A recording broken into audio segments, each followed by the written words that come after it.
Hola, soy Sebastián y vengo a hablar de geopolítica, aquí en tu canal Superpolítico.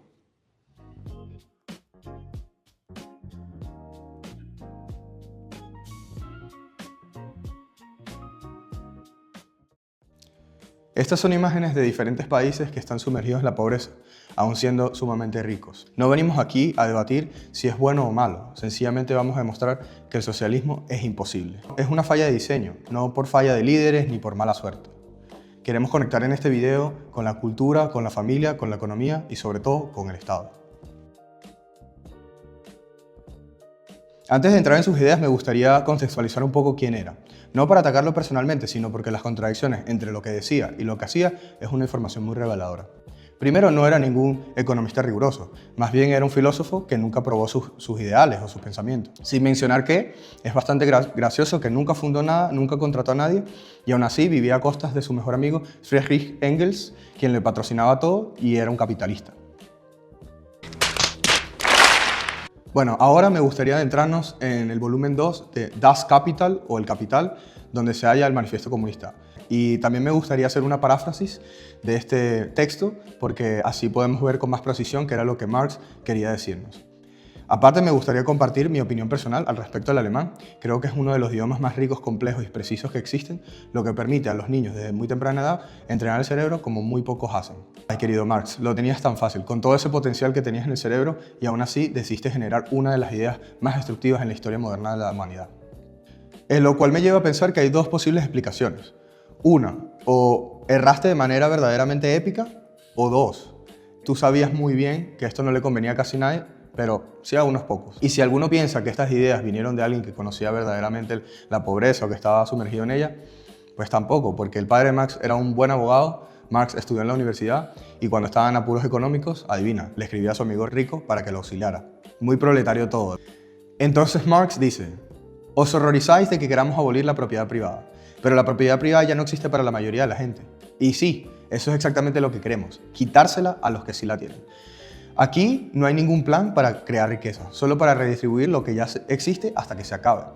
Esto es como la analogía del pastel. La diferencia entre agrandar el pastel para generar riqueza y dividirlo hasta consumirlo es que cuando se consuma ya no habrá para nadie.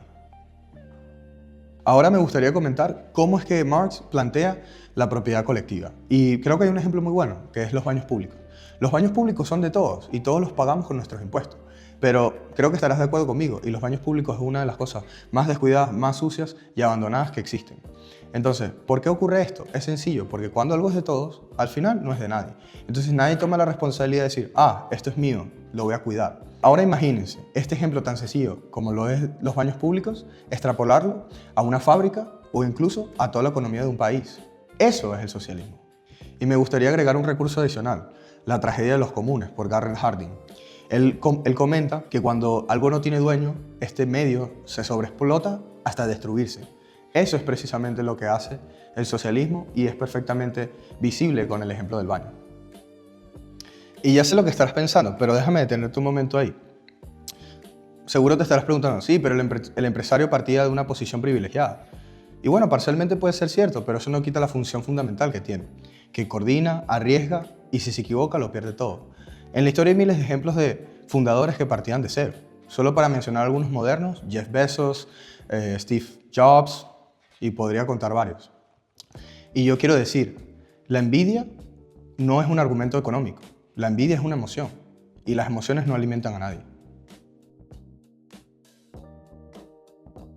Y ahora me gustaría hablar de Ludwig von Mises, el economista austríaco que para el año 1920 ya había desmontado el socialismo. Y no porque el socialismo fuera cruel, sino porque sencillamente el socialismo es ciego. Al no haber propiedad privada, pues no puede haber un mercado, y al no haber mercado no pueden haber precios. Por tanto, si no hay precios, la gente no sabe qué producir. El planificador central no falla por tonto, falla porque sencillamente esa información no existe sin el mercado. Los precios no son malos, son el lenguaje con el que la economía se comunica sola. Y para apoyar la teoría de Ludwig von Mises, me gustaría traer a colación uno de los ejemplos, el de los supermercados. Supongamos que el día de mañana el gobierno decide poner todos los productos a €1. El agua a €1, el iPhone a €1. Te podrás imaginar lo que pasaría en los 5 minutos siguientes, ¿no? Las estanterías estarían vacías. El productor que fabricaba ese producto se preguntaría: ¿por qué me compensa hacerlo? Entonces dejan de producir. Y esto no es una teoría, esto ya ha ocurrido en la URSS o en Cuba. Y podría mencionar otros países, pero creo que ya tu imaginación se hace la idea, ¿no? Hay otro ejemplo muy bueno. Imaginen que el gobierno decide construir un hospital. Entonces se hacen esta pregunta: ¿de qué material lo hacemos? ¿Dónde lo hacemos? ¿Cuántos médicos caben ahí? El mercado directamente responde a esas preguntas. Más en el socialismo necesitas un comité que adivine y siempre falla. Te hago la pregunta: ¿es un médico codicioso porque le pagan una miseria para hacer una operación? ¿A que no?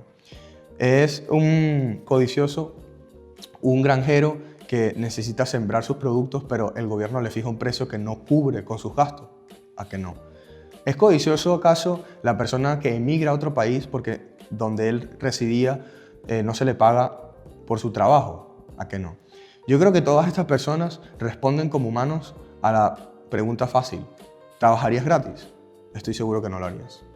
Espero que después de estos ejemplos te hayas dado cuenta que la codicia no es el problema. El problema es un sistema que reprime a los que producen y premia a los que no hacen nada. Ese sistema se llama socialismo.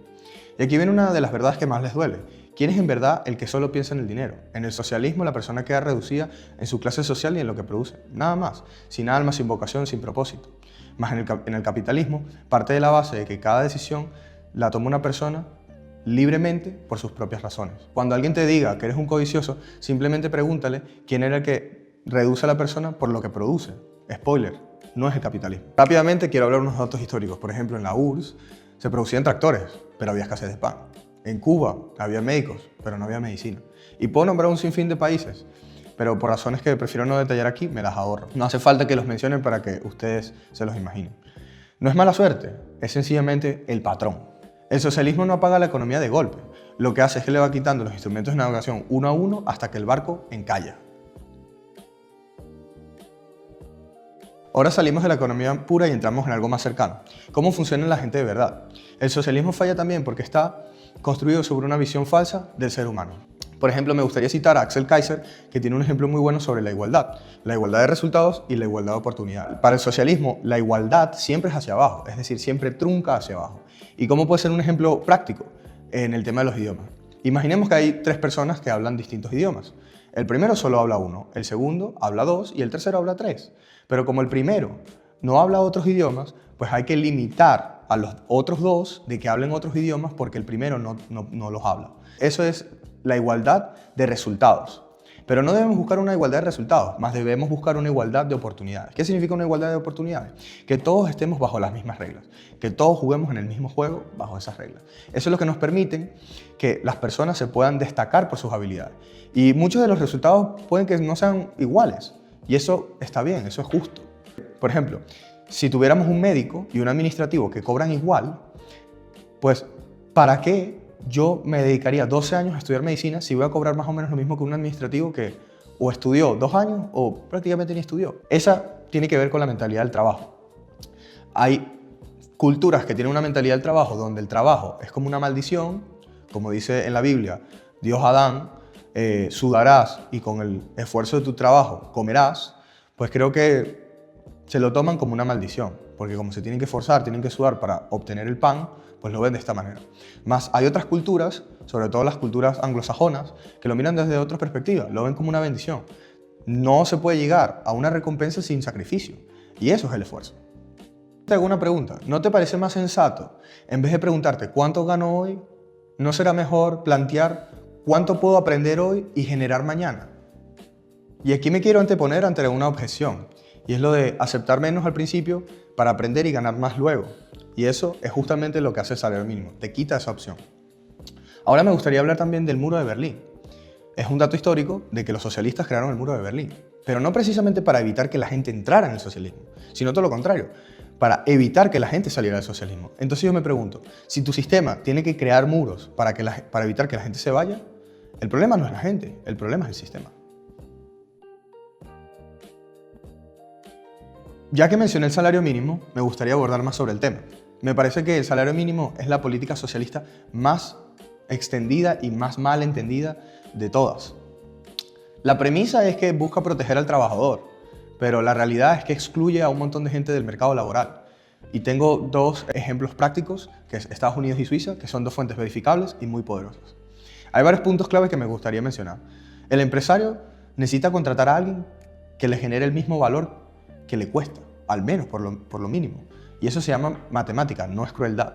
Vamos a poner un ejemplo fácil. Si el gobierno exige que todas las personas le paguen $1000 o 1000 euros y esta persona genera $500 o 500 euros, pues lo que va a hacer es que pierda. Y nadie quiere perder, obviamente. Yo te pongo un ejemplo práctico para que tú veas que tú haces lo mismo en tu día a día. Cuando vas al supermercado, tú no te gastas todo tu salario en el supermercado, sino más bien procuras tomar las mejores decisiones porque vigilas tu economía y hay otras cuentas que debes de pagar. Pues es exactamente lo mismo que hace el empresario. Él está buscando producir y generar. Luego, ¿a quién afecta más el salario mínimo? El salario mínimo lo afecta más a ese joven de 18 años que no ha trabajado, que está entrando en el mercado laboral, y también afecta a las personas que han estado fuera del mercado laboral y que buscan reintegrarse. A ellos afecta más el salario mínimo, porque estas personas no producen lo suficiente y no se les puede pagar, por tanto no se les contrata. Vamos para el ejemplo de Estados Unidos. A nivel federal, la ley estipula que el salario mínimo es de $7.25. Eso quiere decir que en todo el país mínimo se tiene que pagar $7.25. Hay otros estados que tienen diferentes regulaciones y lo han cambiado, lo veremos más adelante, y han puesto un salario mínimo más alto. Veremos qué es lo que ocurre. Pero es curioso que en la gran mayoría de estados, donde el salario mínimo es $7.25, McDonald's, por ejemplo, paga entre $12 y $14. Y no han necesitado ninguna ley, sino que el propio mercado se regula solo. Luego me gustaría mencionar que en los lugares donde existe más este mercado amplio, hay una demanda por el trabajador. Se compite por el trabajador, por eso se sube este salario aunque no sea el mínimo. Porque te compensa más retener a esta persona que buscarte una nueva que no te va a generar lo mismo, que tienes que volverla a entrenar y no sale a cuento. Lo bueno del capitalismo, al menos en Estados Unidos y en otros lados, es que al haber tanta demanda de trabajo, si no te gusta el salario que te pagan, pues sencillamente te vas a otro sitio donde consideres que tu valor está siendo bien remunerado. Y eso es importante. El límite te lo pones tú. Si tú quieres ganar más, trabajas más. Si quieres ganar menos, trabajas menos. Y eso me parece importante. Vayamos a la gráfica. En la siguiente gráfica podemos ver el impacto del salario mínimo a nivel federal en Estados Unidos.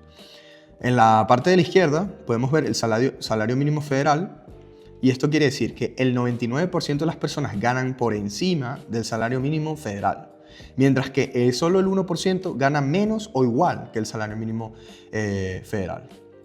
Qué curioso, ¿no? Ahora adentrémonos más en los datos. Dentro de ese 1% podemos ver en la tabla número 2 que las personas que ganan menos del salario o igual que el salario federal son las personas que están entre los 16 y 24 años. Y menos de un 1% los que tienen 25 más.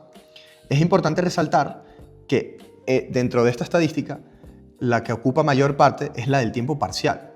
Eso quiere decir que son como mini jobs o etcétera, o sea, son trabajos de corto periodo y por eso les pagan menos, porque lo único que necesitan es que resuelvan de manera efectiva. Ahora tenemos esta segunda gráfica. Aquí podemos ver un mapa general de Estados Unidos en el cual los de color azul más oscuro es donde se hizo una regulación, se hizo una nueva ley y subieron el salario mínimo. Por ejemplo, está el top 5, que es el Distrito de Columbia, donde se encuentra Washington, D.C., donde está el Capitolio. Luego tenemos el estado de Washington, luego tenemos New York, Connecticut y California.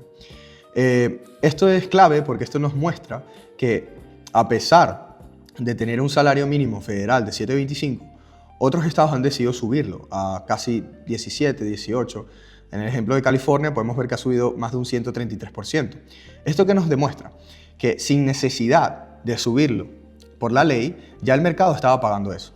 ¿Cuál es el problema? Que en lugares como California, Connecticut o New York, las personas que generan menos de $17, redondeando, pues se quedan fuera del mercado laboral, porque no se le puede pagar. En cambio, en un lugar como Gainesville, South Carolina, Texas, Tennessee, pues estas personas pueden ganar mucho más dinero, porque no están limitados por el Estado, a que tienen que generar mínimo esto.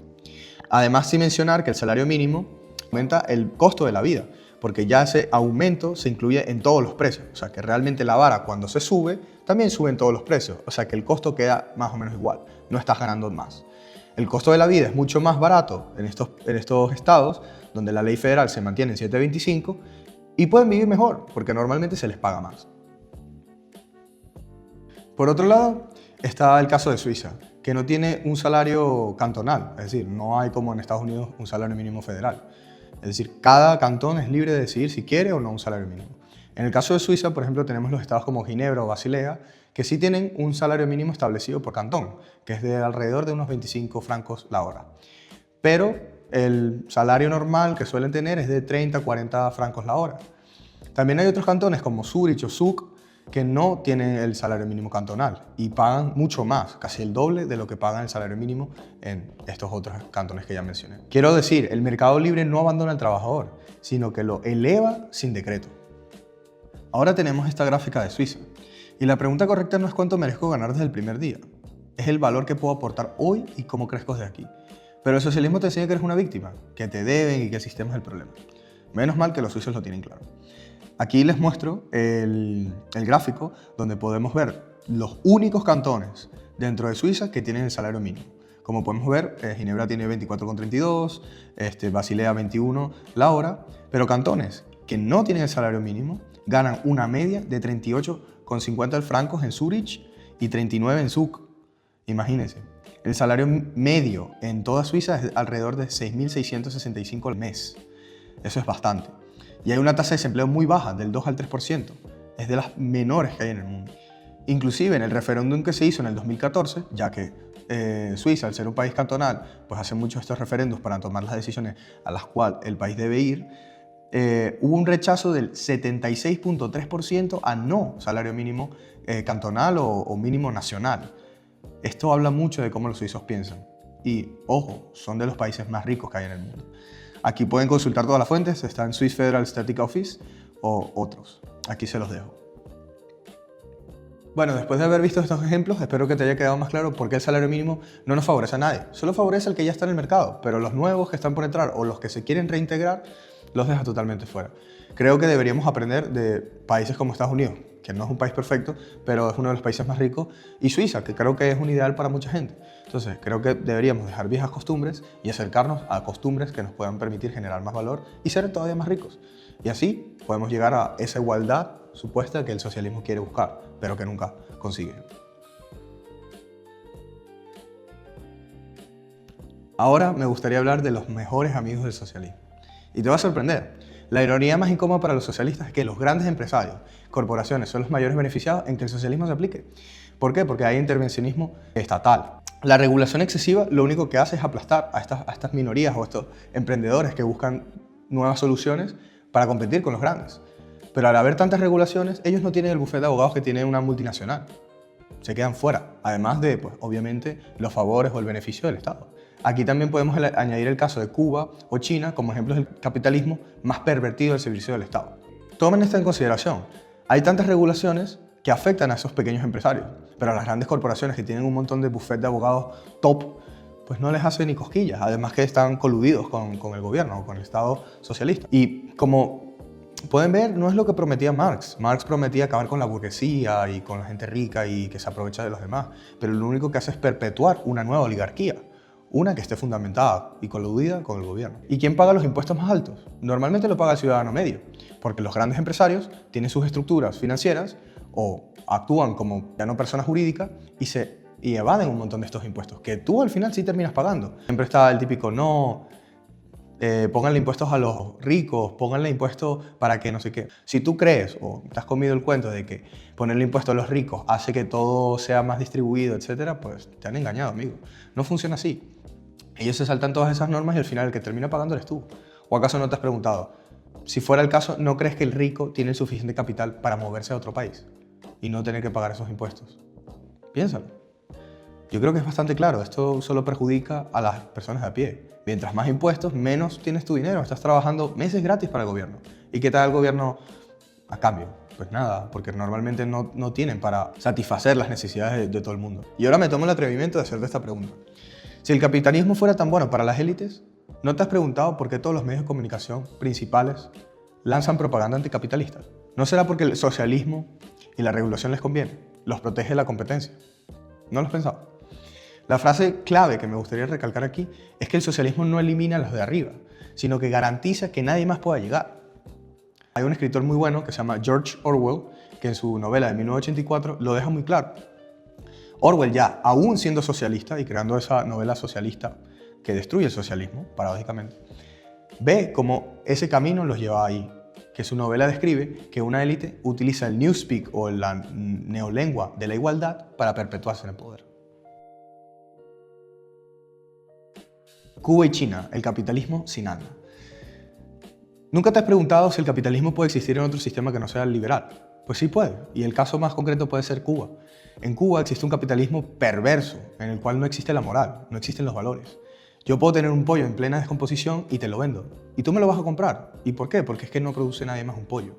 No hay opción para tener diferentes productos. Entonces al final lo vendes y a mí me da igual si te mueres o no te mueres. Esa es la perversión del capitalismo.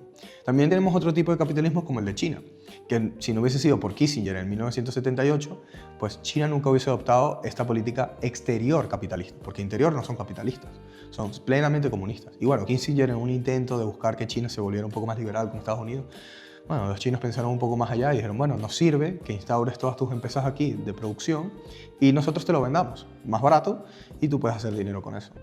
Él pensó que quizás a través de este mecanismo pues China se liberalizaría completamente, pero bueno, los chinos decidieron solo adoptar esa medida extranjera o exterior y no interior. Así que no siempre el capitalismo puede salvar un país. Todo depende de las bases y el sistema en el cual se juega. Me gustaría hablar de cómo el socialismo es el periodo de transición hacia el comunismo. Es un proceso que busca la erosión de las instituciones, tanto la familiar como la estatal y la económica. El socialismo moderado siempre se presenta como algo razonable, transitorio, pero hay un patrón histórico que no se puede rechazar. Inclusive el propio Orwell lo demuestra en 1984. La historia ha demostrado docenas de veces este patrón que utilizan. El orden del proceso es simple. Primero, desarman a la población, quitan las armas. El control de armas, la seguridad ciudadana, pero el resultado es el mismo. La población desarmada es una población que no se puede resistir. Y bueno, podemos hablar del tema de las armas en otro video. En este caso no nos incumbe, pero es bueno mencionar. La propiedad privada. Digamos, tú en el papel dice que tú tienes una propiedad, pero si tú tienes que estar pagándole al Estado año a año impuestos, ¿es verdaderamente esa tu propiedad o es propiedad del Estado y tú se la estás alquilando? Es una buena reflexión. Luego la familia. ¿Sabes? Buscan trascender los valores y lealtades fuera del Estado. El socialismo necesita reemplazar el rol de la familia o la estructura familiar para que el Estado se convierta en el padre y tú tengas que subyugarte o depender de él. Peligroso, en mi opinión. Es casi como una ideología de la religión. Lo dejo ahí. Y luego el pensamiento. Se infiltran en las universidades, en los medios, en el lenguaje. Quien controla cómo se nombran las cosas, controlan cómo se sienten. Y esto ya lo hablamos en el capítulo pasado con la hispanidad. Y esto es precisamente lo que habla Orwell con el newspeak o la neolengua. Y normalmente te piden que seas un poquito, ¿sabes? Primero seas un poco en tu economía, luego te encuentras un montón de regulaciones, ¿sabes lo que pasa? Luego que seas un poquito con el lenguaje, que seas más inclusivo, que seas más esto, que seas más lo otro. Y te puedo decir lo que pasa. Al final ya no eres dueño ni siquiera de tus propios pensamientos. No son cosas separadas, son el mismo camino. Y una vez que empiezan, deciden cuándo y cómo controlarte. Y para cerrar este video, me gustaría pues llegar a las conclusiones, o al menos que yo he llegado a través de mi propia investigación, que ojo, siempre puedo mejorar y puede que me haya equivocado en algunos puntos. También me gustaría escuchar en los comentarios todo lo que ustedes opinan. Pero bueno, en base primordial me gustaría recalcar que el capitalismo funciona con el ser humano tal y como es. No necesita rediseñarlo. El socialismo sí. Si no puede contigo, te obliga. Luego, las constituciones como la americana son tan sólidas porque respetan la ley natural, o sea, respetan la búsqueda de la felicidad. ¿Qué significa esto? Que tú puedas buscar un propósito que te haga feliz y te sustente y ayude a otros a generar valor o que ellos necesiten de ti a través de ese valor. Tu negocio, tu trabajo y tu oficio no son solo dinero, es cómo mejoras la vida de los demás y cómo te dignificas a ti mismo a través de ese trabajo. Eso se llama propósito. Y la vida sin trabajo es una vida sin propósito. Es una sociedad que te enseña a odiar a los demás porque producen. Y eso simboliza o significa que esa sociedad se odia a sí misma. Y esto es muy peligroso. Tenemos que tener cuidado con ello. 150 años, decenas de países, millones de vidas. Y el resultado siempre es el mismo. Siempre es el mismo.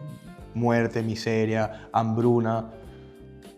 Yo creo que deberíamos hacernos esta pregunta. No es si el socialismo funciona. La historia ya respondió. La pregunta es, ¿por qué seguimos escuchando a quienes la defienden? Eso es lo que me pregunto yo. Esto ha sido todo por el video de hoy, espero que te haya gustado. Deja tu like, deja tu comentario, suscríbete y también me puedes seguir en mis otras redes sociales como Instagram, que es Súper Político, todo junto. Y nada, espero que compartas ahí en la caja de los comentarios tus opiniones, tus pensamientos. Me gustaría que fuera un lugar para debatir, siempre con respeto y buscando edificarnos o el crecimiento, a pesar de que tengamos posturas diferentes. Así que nada, esto ha sido Súper Político y nos vemos en la próxima.